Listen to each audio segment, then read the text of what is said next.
우리의 생명이신 살아계신 하나님 아버지, 주님을 경외하며 주의 말씀을 따라 믿음으로 걷는 자에게 아버지 영적인 모든 복이 실제가 됩니다. 주님, 우리를 풍성하게 하시고 왕국 유업 가운데 살게 하신 것을 아버지 감사합니다.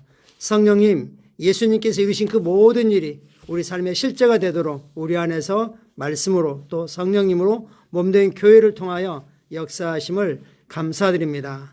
성령님 환영합니다. 성령님 사랑합니다. 주님을 위하여 오늘도 기쁘고 즐거운 믿음의 삶을 살아가겠습니다. 감사합니다. 사랑합니다. 예수님 이름으로 기도합니다. 아멘. 4월 12일 수요일 말씀하실 때 같이 확인하겠습니다. 제목 이렇습니다. 영적인 실제에 대해 살아있습니다. 그렇다면 영적인 실제가 무엇입니까? 하나님 자신이 바로 영적인 실제입니다. 실제라는 말은 진리이고 변하지 않는다는 거죠. 새하거나 줄어들거나 상황에 따라 바뀌지 않는 하나님은 바뀌지 않습니다. 왕국이 영원합니다. 말씀이 그 영적인 실제를 보여주는 거죠. 그러나 영어로 기능하지 않았을 때 영적인 실제는 알 수 없고 이해할 수 없고 신비하고 비밀한 결과들이었죠. 이 영적인 실제는 그리스도 안에서 속량의 결과로 우리에게 주어진 그런 것들입니다. 성경 말씀 읽겠습니다. 이와 같이 너희도 너희 자신을 죄에 대하여는 죽은 자요 그리스도 예수 안에서 하나님께 대하여는 살아있는 자로 여길지어다. 예수님이 죄가 되어서 십자가에 죽을 때 우리도 죽었습니다. 이제 죄는 더 이상 우리에게 어떤 영향도 힘도 발휘할 수 없습니다. 죽었다는 것은 기능하지 못한다는 겁니다. 우리는 죄에 대해서는 죄의 어떤 유혹과 달콤함에 대해서도 전혀 반응하거나 기능하지 않습니다. 우리는 그리스도 안에서 하나님께 말씀대로 믿음으로 반응하고 하나님을 사랑하고 경외하며 살아가는 자임을 우리는 말씀을 통해서 알 수 있습니다. 사도 바울은 여겨라 너희는 이미 그런 자이다. 죄에 대하여는 죽은 자이고 하나님께는 살아있는 자로 여겨라. 회개 용어인 카운트, 레콘이라는 단어를 표현해서 썼습니다. 우리가 오늘의 본문고에 읽은 내용은 삶을 완전히 변화시킬 만합니다. 우리는 하나님께 살아 있습니다. 한번 고백하죠. 나는 하나님께 살아 있습니다. 아멘. 우리는 하나님께 살아 있습니다. 우리는 왕국의 영적인 실제에 대해 살아 있습니다. 영적인 실제가 바로 영원한 거고 본질적인 것이죠. 사도 바울은 에베소 2장 1절에서 다음과 같이 선포했습니다. 그는 즉 하나님께서는 허물과 죄로 죽었던 너희를 살리셨도다. 허물과 죄로 죽었던 너희 옛사람, 우리 영이 죄로 말미암아 하나님께 대해서 끊어졌고 죽었었죠. 그러나 이제 예수 그리스도 부활하심으로 말미암아 그 하나님의 의로 예수님이 가지신 의로 우리를 살리셨습니다. 우리가 가지고 있는 생명은 하나님의 생명이고 의의 생명입니다. 살렸다는 것은 곧 생명을 불어넣었다는 뜻입니다. 즉 하나님의 생명을 의의 생명을 불어넣어 주셨죠.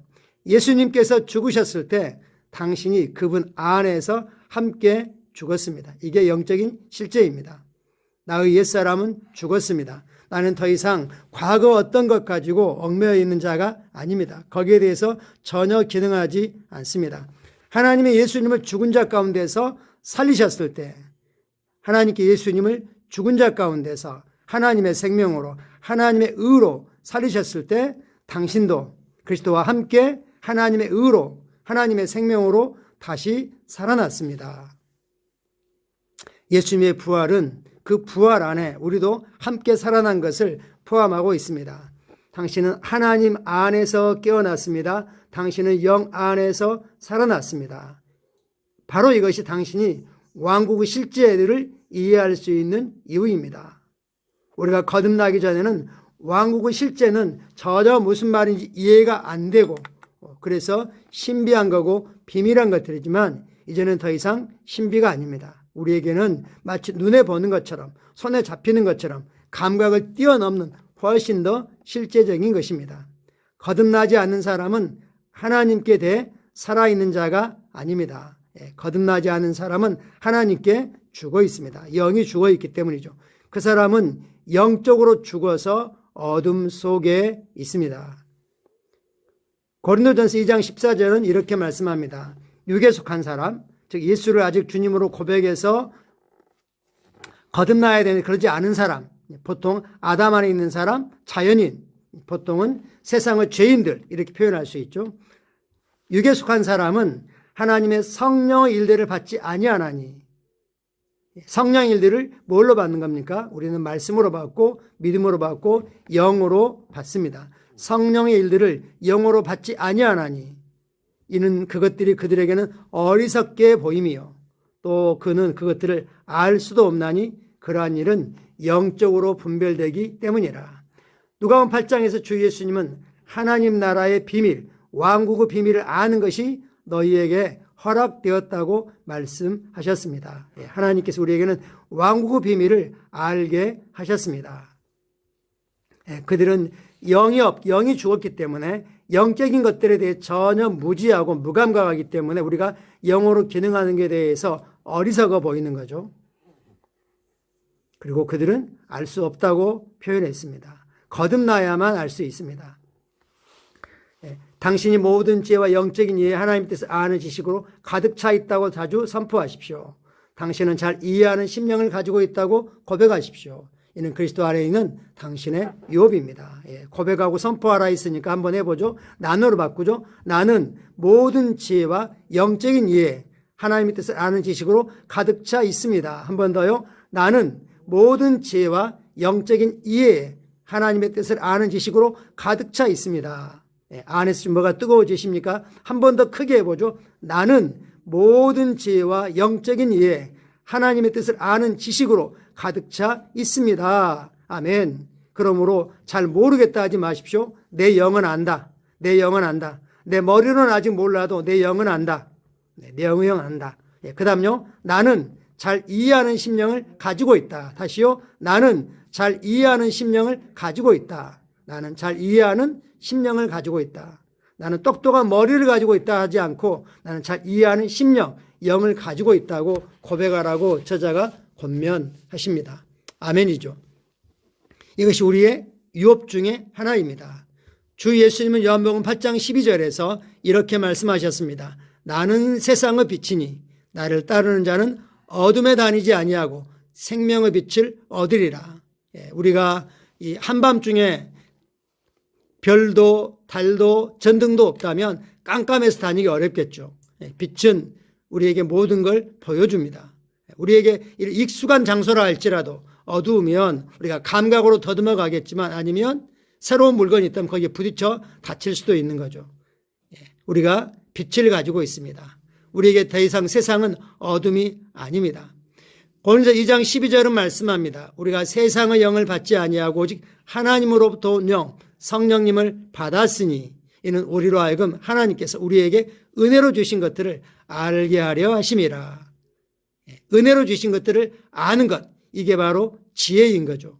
이것은 성령님이 알게 하십니다. 하나님 우리에게 은혜로 구원 안에 있는 속량 안에 있는 그 선물의 꾸러미들을 그 안에 있는 그 놀라운 은혜와 축복들을 이제 우리 안에 계신 성령님을 통해서 알게 되었습니다.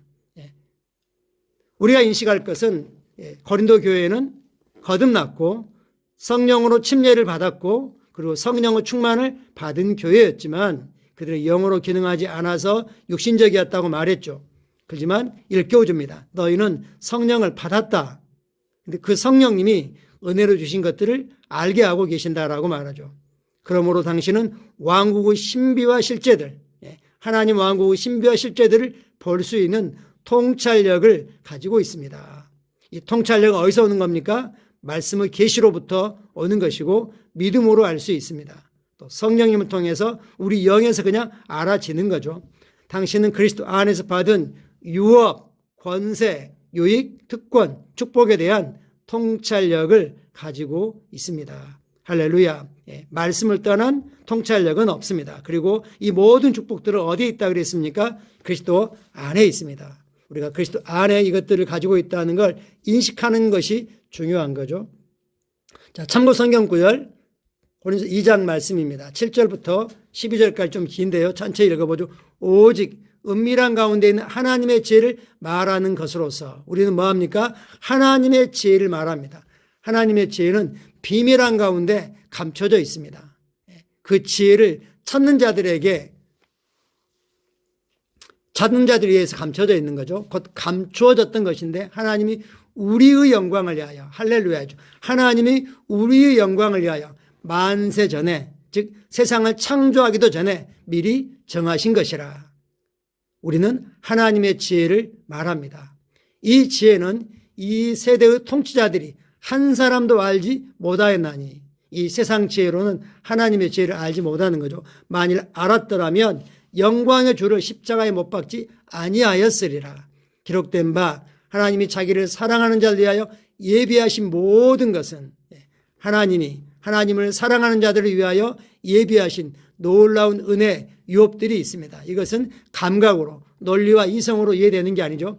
하나님이 자기를 사랑한 자를 위하여 예비하신 모든 것은 눈으로 보지 못하고 귀로 듣지 못하고 사람의 마인드로도 생각하지 못하였다함과 같으니라. 즉 이 말씀은 뭐죠? 우리가 감각으로, 논리와 이성으로, 우리의 똑똑한 눈으로는 알 수 있는 게 아니다. 그래서 그들은 어리석게 보이는 거죠. 오직 하나님이 성령으로 이것을 우리에게 보이셨으니, 오직 하나님이 성령으로 이것을 우리 영에게 보이신 거죠. 우리 영에게 보이셨으니 성령은 모든 것, 곧 하나님의 깊은 것까지도 통달하시느니라. 사람의 일을 사람의 속에 있는 영 외에 누가 알리오? 이와 같이 하나님의 일도 하나님의 영 외에는 아무도 알지 못하느니라. 우리가 세상의 영을 받지 아니하고 오직 하나님으로부터 온 영을 받았으니 이는 우리로 하여금 하나님께서 우리에게 은혜로 주신 것들을 알게 하려 하심이라.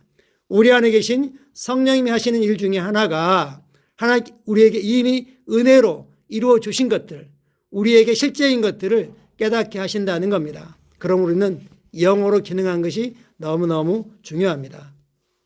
누가복음 8장과 같은 내용이죠. 마태복음 13장 10절 11절 제자들이 예수께 나와 이르되 어찌하여 그들에게는 비유로 말씀하시나이까? 대답하여 이르되 천국의 비밀을 아는 것이 너에게는 허락되었으나 그들에게는 아니 되었나니. 아멘. 비유로 말씀하시고 주님이 제자들에게 친히 다 풀어주셨습니다. 마찬가지로 오늘날도 우리 안에 계신 성령님께서 말씀의 계시를 우리 영에 풀어놓고 계십니다. 언제 우리가 말씀을 고백하고 또 고백한 말씀을 붙잡고 방언으로 기도할 때 우리 영에 풍성한 계시가 풀리고 있는 것입니다. 그러므로 알 수 있다고, 안다고 고백하십시오. 나는 영적인 실제에 대해서 훨씬 더 민감하다. 오늘 미세먼지가 눈에 보이는 것보다 우리는 일기예보를 통해서 더 명확히 아는 거죠. 그것처럼 우리는 말씀을 통해서 영적인 실제에 대해서 명확히 압니다. 같이 기도하겠습니다. 복되신 아버지, 나에게 왕국의 신비와 비밀을 볼 수 있는 통찰력을 주심에 감사드립니다. 나는 아버지의 뜻을 아는 지식에 지혜와 영적인 명철로 가득합니다. 나는 아버지의 부르심의 소망과 그리스도 안에서 나에게 주어진 유업의 영광의 풍성함을 알고 있습니다. 예수 이름으로 기도합니다. 아멘. 왕국의 신비와 비밀을 하나님께서 말씀에 기록하여 우리에게 주셨습니다. 성령께서 우리 영에 그 말씀을 풀어놓으시고 계시하시면 우리는 말씀으로부터 통찰력을 얻습니다. 우리의 부르심을 알고 우리 유업이 얼마나 놀라운지를 알고 뿐만 아니라 부르심을 성취하며 그 유업을 누리는 삶을 우리는 살고 있습니다. 그야말로 할렐루야입니다.